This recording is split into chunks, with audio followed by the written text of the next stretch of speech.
Impact Wrestling. Wow. Wowzers. Been a crazy week fundamentally. We had such a really, really solid Slammiversary.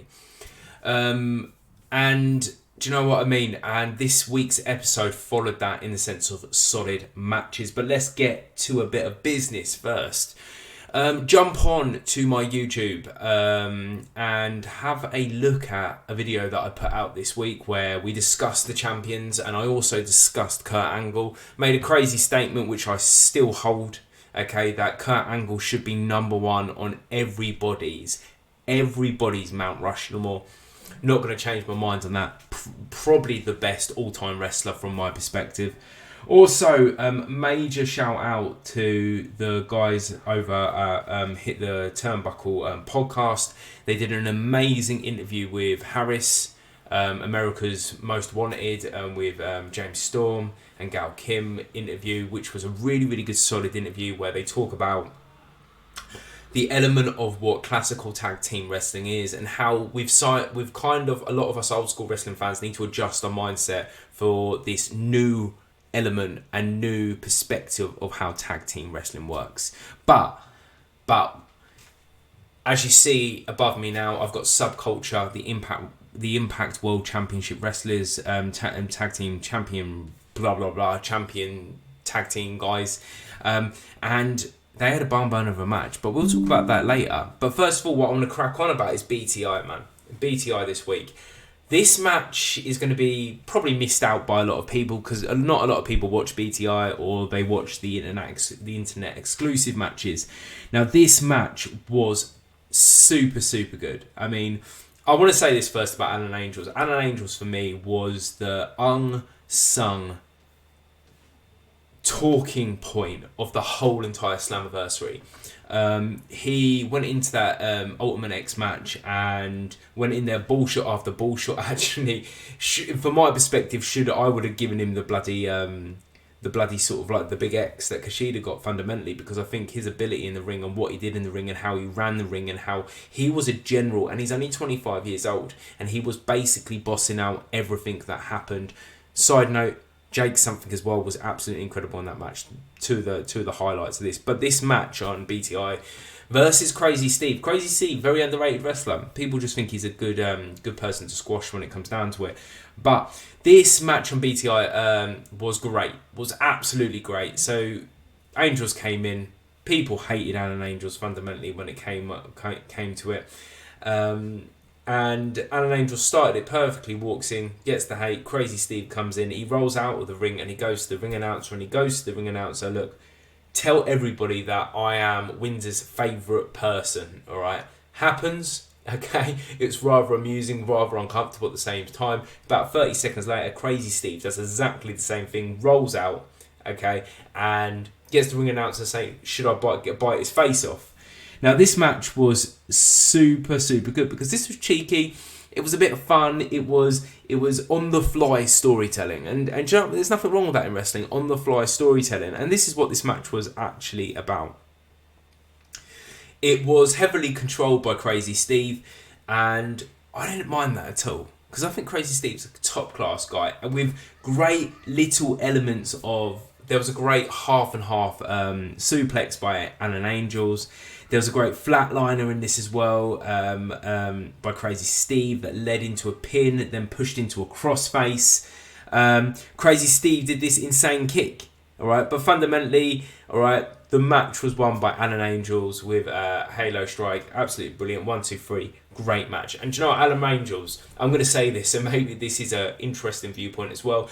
The Dark Order didn't do anything for him. He was a guy in the background. The design didn't do anything for him. He was a guy in the background. But him being solo for the last few weeks has done absolutely everything. Every element of Alan Angels is currently working. So his ring gear, all right, his bespoke, the way he looks, all right, the way he speaks, the way he is a legit class heel, and he's in this process currently of finding himself as a wrestler. And I think that's important for every single wrestler. You go through that process, and I think he's finally found himself. he has elements of that character he had in the Dark Order, the elements he had in the design, but he is finding who he is. And you know what? I love him. Absolutely love him.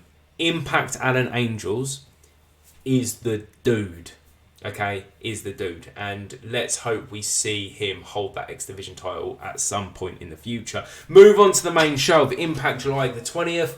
Do you know what, man? All in all, it was a good show. It wasn't like I might be. Look, I'm an old school sort of like TNA Impact fan. I maybe have been a slight bit critical sometimes. And somebody said to me my Slammiversary review was a little bit critical, and I don't think it was. I think it was fair. But I think this episode was good. It was a good, solid episode, and that's what I like from Impact Wrestling. They are building up for the next bunch of pay-per-views that are happening in August. We've got Multiverse with New Japan, and so Scott D'Amore came back into the ring, and he came back into the ring as the president. All right, and I like a president that can throw some. Do you know what I'm saying? I like that. I like that attitude that Scott D'Amore does. He was congratulating the fans of Windsor. He was congratulating A1 and Young, how it was an honour for that moment to actually happen.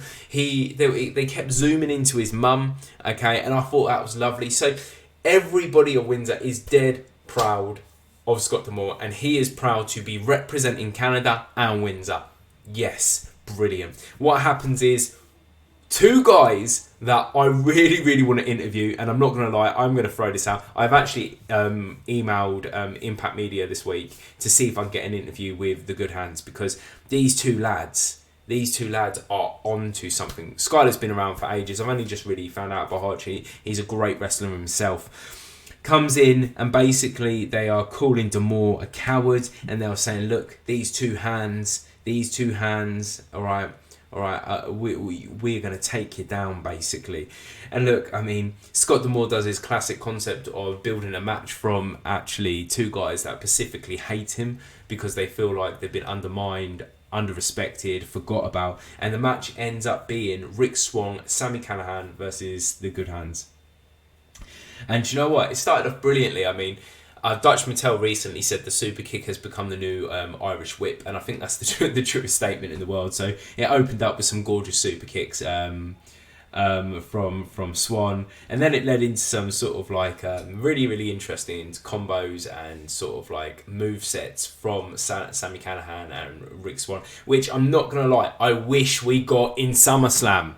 Okay, everybody's banging on about how good this tag team match was, that 4-way. It wasn't, okay? It was an okay match, all right? And Rick Swann and Sami Callihan were kind of forgotten about, okay? And then it moves into the Good Hands taking fully control. We see an absolutely gorgeous Thunder Bomb by Hotch. And then we see this beautiful, pretty German suplex with a roll-up by Skylar. Sami did this absolutely incredible double DDT, and I love Sami in general. I think he again, he's another wrestler who's highly underrated. Okay, moved into a Death Valley Driver.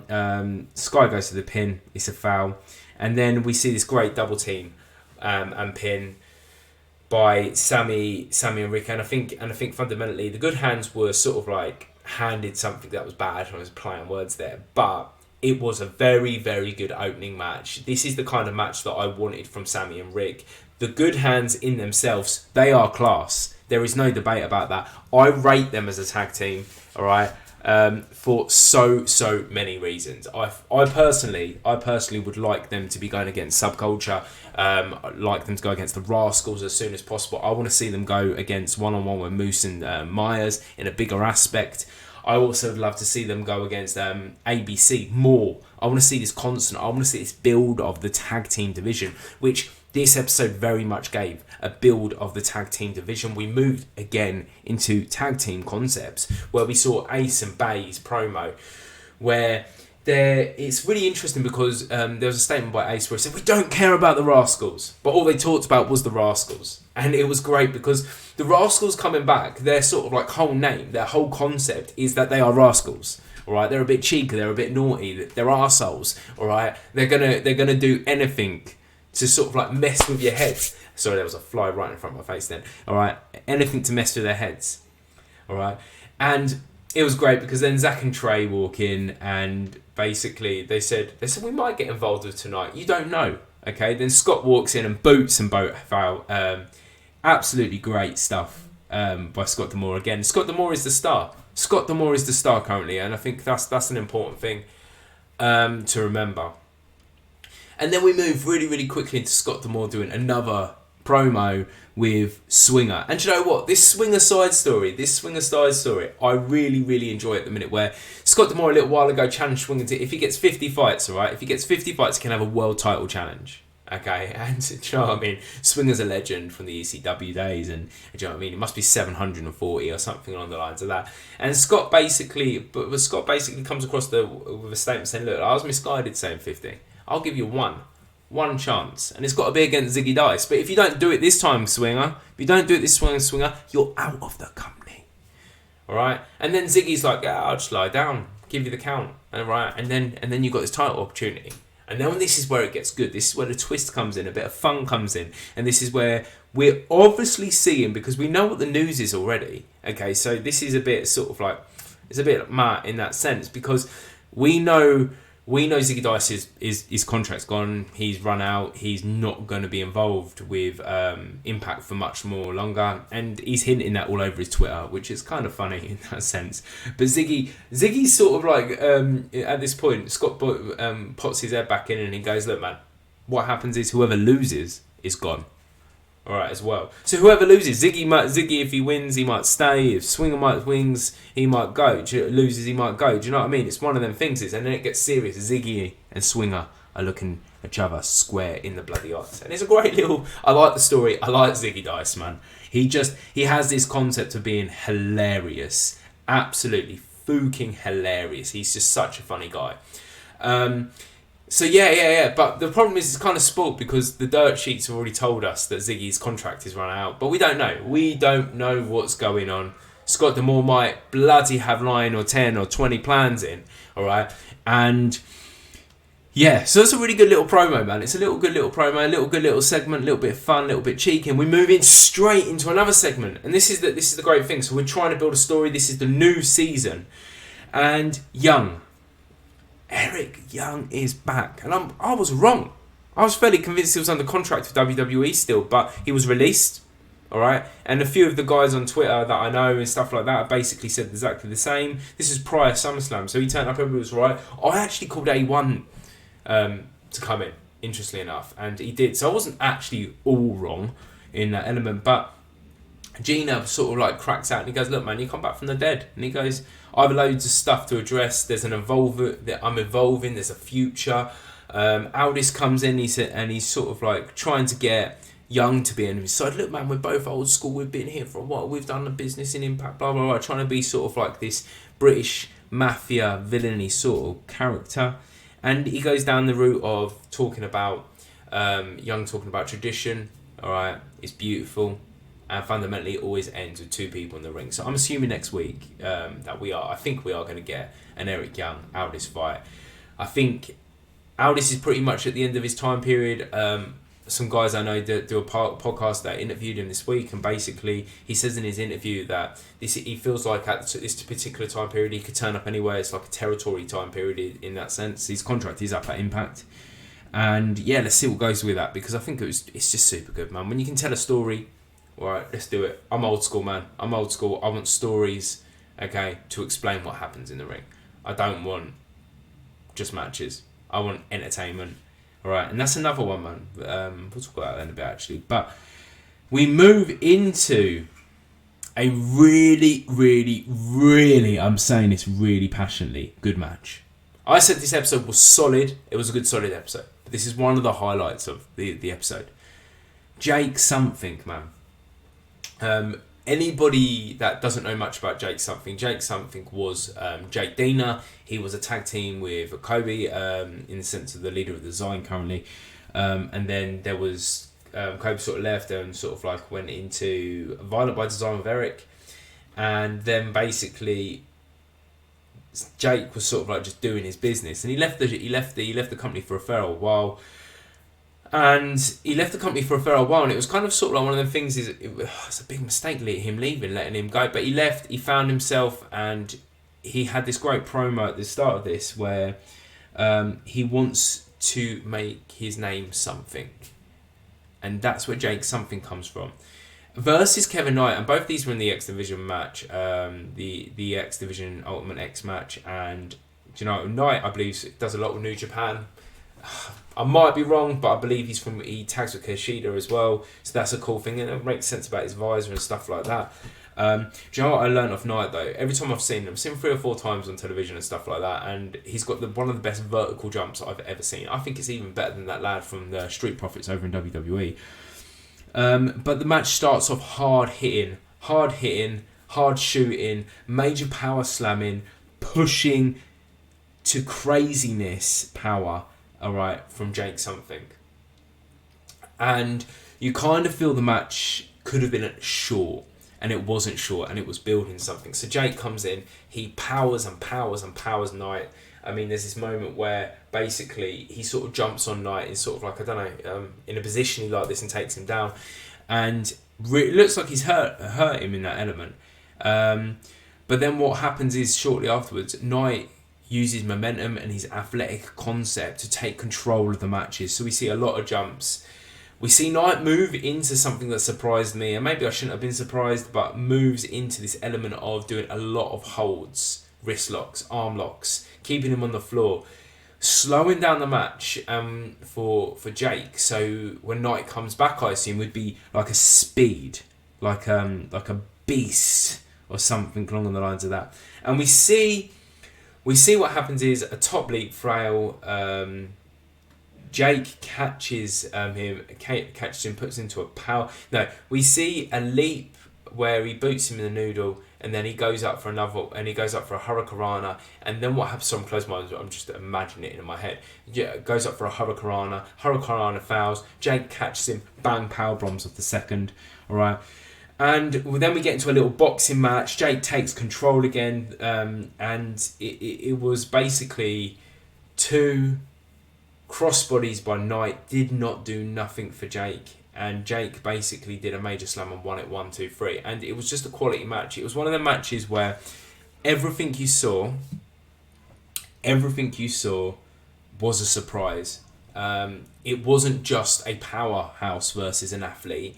It was a powerhouse that had something to prove against a legit athlete and wrestler. So it was a quality match. Probably, I won't say it yet, but it maybe might have been my favourite of the show. All in all, it was just a solid match. The next match we move into is actually a super fun match. And I want to say it's a fun match because I think the wrestling sort of Sable, and also the wrestlers in the group are fun wrestlers. Courtney Rushman, Rosemary versus Evans. I am all for people.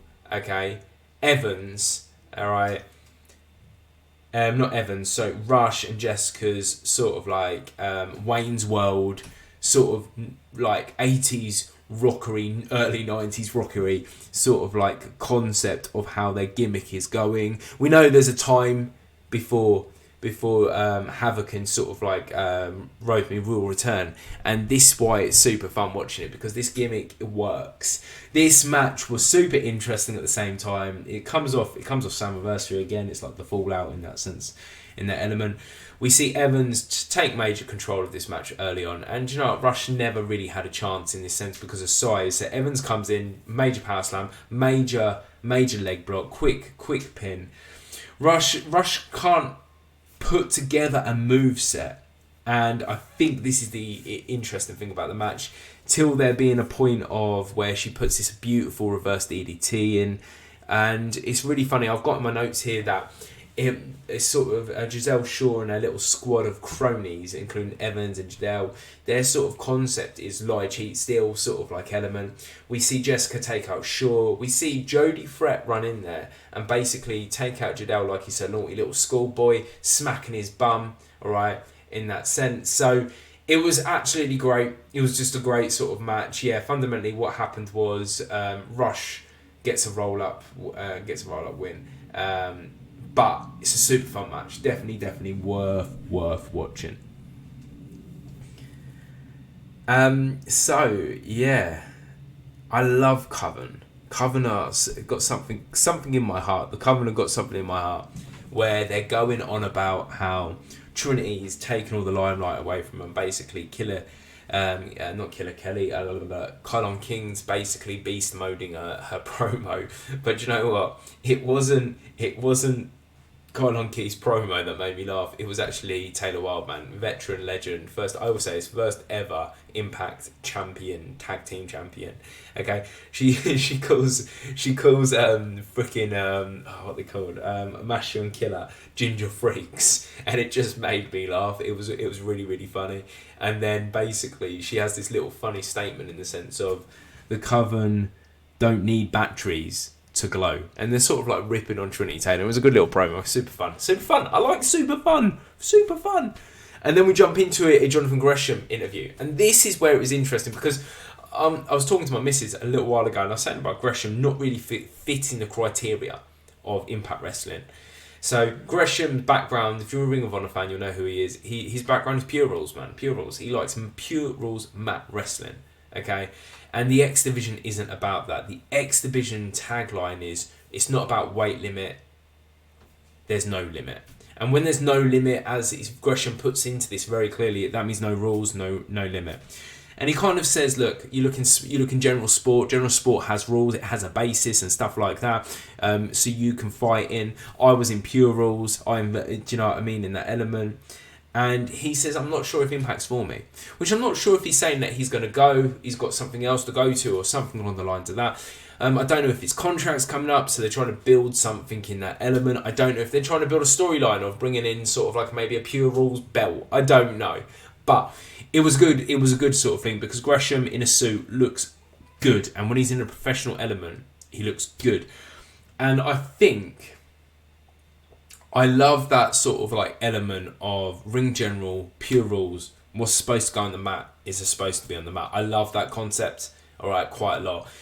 We see Gunther or Walter do it very, very well currently in WWE. And look, man, Gresham's a talented guy. He's one of the better mat wrestlers in the whole entire American wrestling industry. So there's something could come of this. I'm not sure. I'm not going to sit here and guess or speculate because I don't know. Yeah. And this one was interesting because if the ending didn't happen how it did, I would have put this as my favourite match of the night. And I didn't like the ending of it. So we're talking about Dano versus Santino. I like Dango. I like Dango. I think he has a lot to offer professional wrestling. I like Santino. He's got a lot to offer everybody. He's a great vet. He's a great wrestler. He's a great martial artist. He did brilliantly in Impact with his sort of like gimmicky sort of stuff. And Dango walks in and he starts the same way. I hate wrestling. Okay. And one of the things is with this storyline, Santino's pissed with Dango because he made this all sort of like very, very, very, very, very, very personal, talking about his son, talking about his daughter.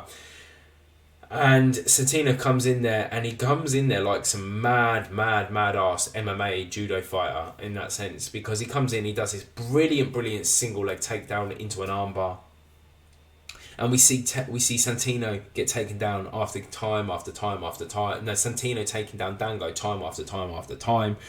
And it moves into what sort of stopped that was the concept of a massive strike, a massive punch by Dango, and then it moved into this element where Dango was particularly focusing on the lower back of Santino, which he previously has had an injury on there. And he slows down the match. Dango does this great sort of like major suplex, and we can see the strikes, the elbows, the whip off the ropes was actually making Santino sort of like struggle. And I think he could have built off that a lot more, but fundamentally, Bravo's back, man. I love Bravo, man. He used to be the assistant to Taya Valkyrie, and he's back, and he basically nutted Santino. 1, 2, 3, done.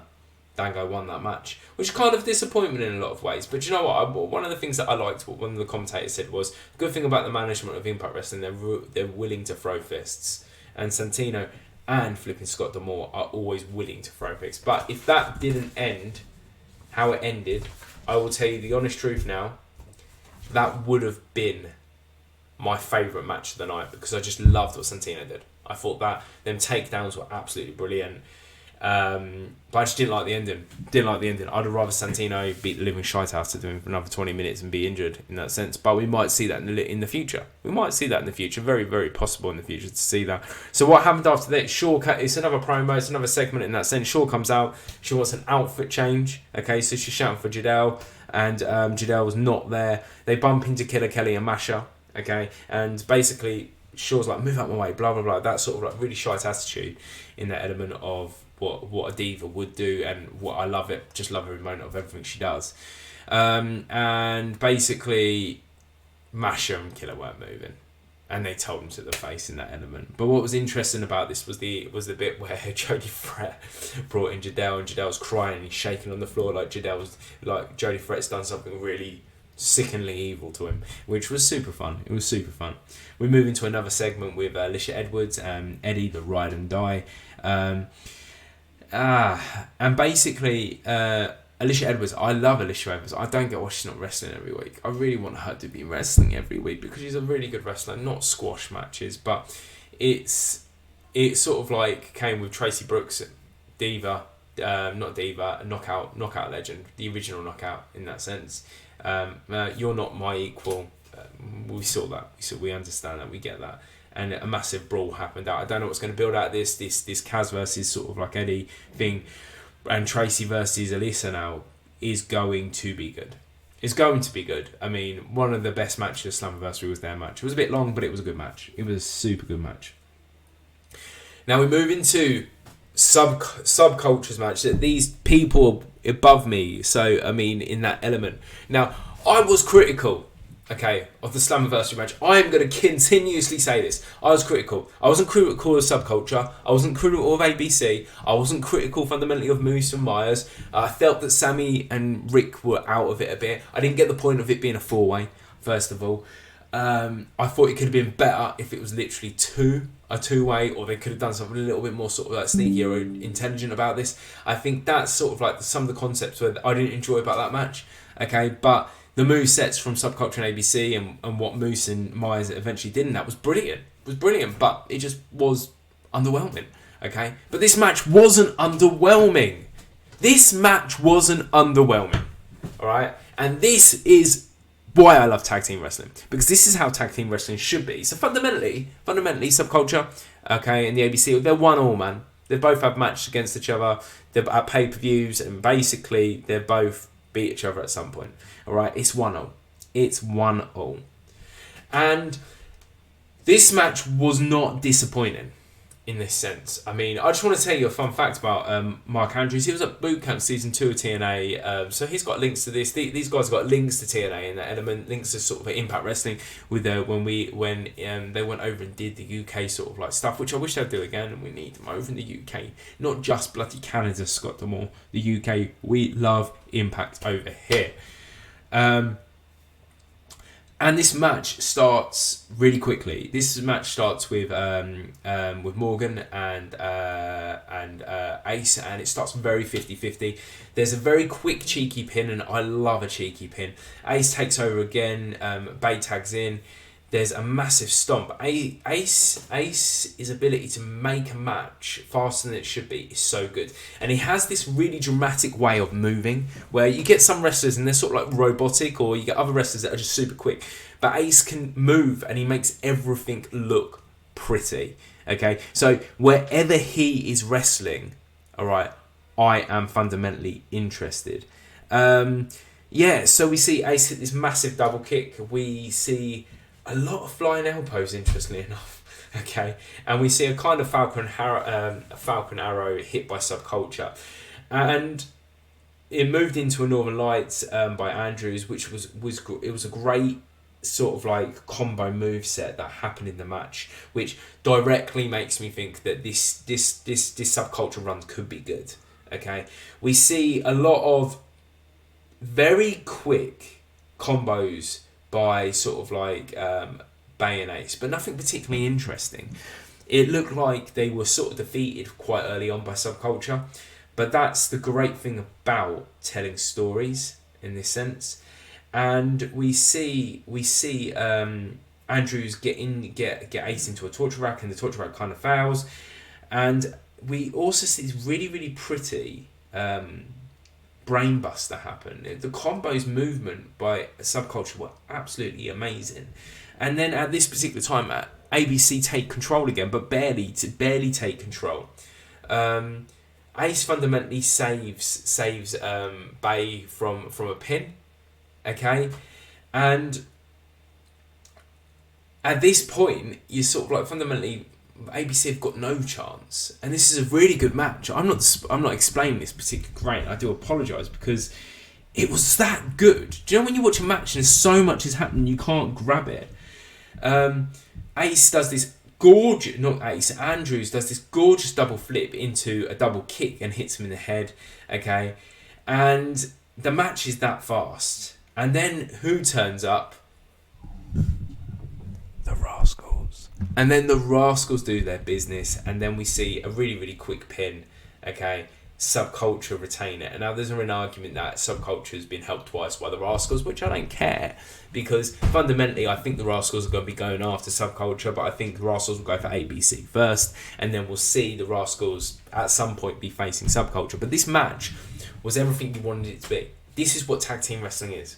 What happened at Slammiversary wasn't. I'm sorry to say. Hate me, love me, this, whatever, but that's the truth. And ABC, Subculture, the Rascals, absolutely brilliant. Absolutely brilliant. So both the tag team matches with all the tag teams in this show were high quality. High quality. And fundamentally that was our main event, because after that what happened was this really interesting promo that moved into another promo, that ended with another promo, and then ended in a brawl. So Josh Alexander comes back. Yes, Josh Alexander is back. Happened at the end of Slammiversary. Super excited, super buzzed about this. The crowd loved him because he's in Canada fundamentally. But he comes out and he goes, look, it's good to be back, with a major smile on his face. The toughest thing in the world was giving up the belt. Impact took this Canadian boy, put a chance on me, and I proved that I can do this. Basically, he's saying that he had all the fuel in the tank still, and saying, is fundamentally Alex Shelley good enough? Because I've beaten him before. Alex Shelley walks out, okay, and he says this great line. He says, oh, great, you've got the heel factor, Wolverine. Wolverine's Canadian, there's a bit of sarcasm there. It's actually very, very, very clever, okay. And then Lio Rush walks out, which was totally random, but it was good. I enjoy anything Lio Rush offers you, to be fair. He goes, look, I've just beaten the 9-time X Division champion Chris Sabian, and I'm going to be exploring option C. Kushida walks out at this point and says, look, there's no option C, you're facing me, son. Then Bully Ray walks out, and basically Hardcore Revolution, the hint is there in itself. What happens at that point? Moose and Myers come out and start beating the living shite out of everybody. Okay, Bully Ray's holding up, I think, Shelley at this particular time, and he wants Rush to attack him. Rush goes, nah, I'm not doing it on your time, I'm doing it on my time, rolls out the ring. And it sort of ends there. But the thing about it is, this is how you do a Fallout episode. This is how you do an episode after a pay-per-view. And I personally think everything worked well. It was a good, solid wrestling thing. My favourite match was Jake Something versus Knight, I'm not going to lie. And also, I highly enjoyed Subculture versus ABC. Great show. Great storytelling. Great wrestling. Alright? Okay? And it was a good, solid show. And when I say it's a good, solid show, it's not saying that it was bad. But some shows are made for storytelling, other shows are made for high dives and insanity.